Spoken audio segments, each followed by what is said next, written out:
Welcome to Shelan's kitchen art. ഇന്ന് ഞാൻ പരിചയപ്പെടുത്തുന്നത് പൈനാപ്പിൾ ബിസ്ക്കറ്റ് പുഡിംഗ് ആണ്.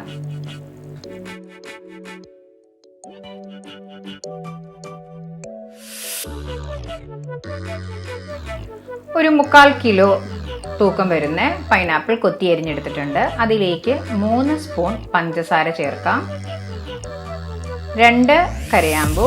ഇത് നന്നായിട്ട് ഒന്ന് മിക്സ് ചെയ്യാം. ഇപ്പോൾ ഹൈ ഫ്ലെയിമിലേക്ക് ഇടാം.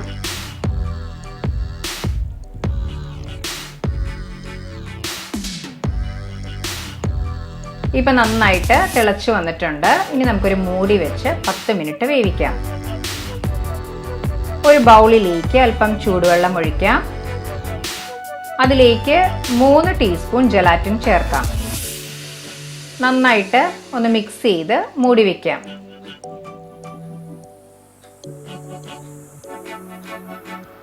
ഇപ്പോൾ 10 മിനിറ്റ് കഴിഞ്ഞു. പൈനാപ്പിൾ നന്നായി വെന്തിട്ടുണ്ട്. അതിൽ കുറച്ച് വെള്ളം ഉണ്ടെങ്കിൽ കുഴപ്പമില്ല. ഇനി നമുക്ക് ഗ്യാസ് ഓഫ് ചെയ്യാം.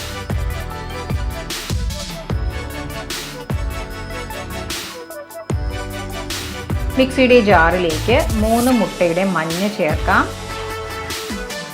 1/2 ലിറ്റർ പാൽ, 1 tin milk made, 1/2 teaspoon vanilla essence. ഇതെല്ലാം ചേർത്ത് നന്നായിട്ടൊന്ന് അടിച്ചെടുക്കാം. ഇപ്പോൾ നമ്മൾ മുട്ടയുടെ വെള്ള എടുത്തത് നന്നായിട്ട് ഒന്ന് ബീറ്റ് ചെയ്തെടുക്കാം. ഇപ്പോൾ ഒരു വിസ്ക് ഉണ്ടെങ്കിൽ അത് വെച്ചിട്ട് നന്നായിട്ടൊന്ന് ബീറ്റ് ചെയ്താലും മതി.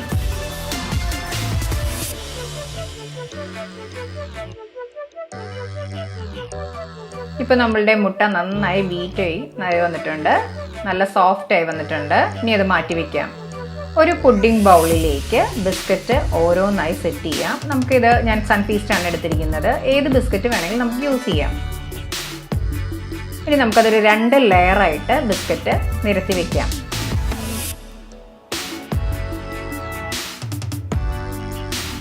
ഇനി നമുക്കതിൻ്റെ മുകളിലേക്ക് നേരത്തെ വേവിച്ച് വെച്ച് പൈനാപ്പിൾ ചേർക്കാം. ഇപ്പം മധുരം അധികം ആവശ്യമില്ലാത്തവർക്ക് ഫുൾ ടിൻ ഇടേണ്ട ആവശ്യമില്ല. ഒരു 1/4 ടിന്ന് കിട്ടാൽ മതി.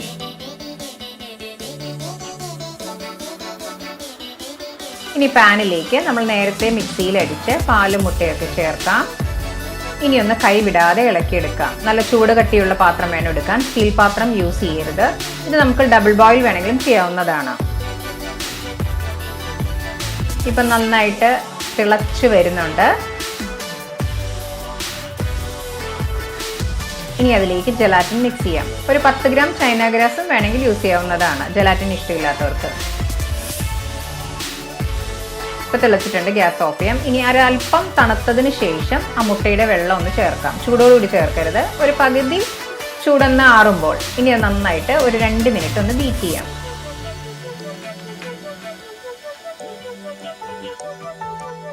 ഇപ്പം നല്ല സോഫ്റ്റ് ആയിട്ടുണ്ട്. ഇനി നമുക്ക് അത് പൈനാപ്പിളിൻ്റെ മുകളിലേക്ക് ഒഴിക്കാം. ജസ്റ്റ് ഒന്ന് ടാപ്പ് ചെയ്യാം. ഇനി ഒന്ന് ലെവൽ ചെയ്തെടുക്കാം. ഇനി കുറച്ച് പൊടിച്ച ബിസ്ക്കറ്റ് കൊണ്ട് ജസ്റ്റ് ഒന്ന് സ്പ്രിങ്കിൾ ചെയ്യാം, ഒന്ന് അലങ്കരിക്കാനായിട്ട്.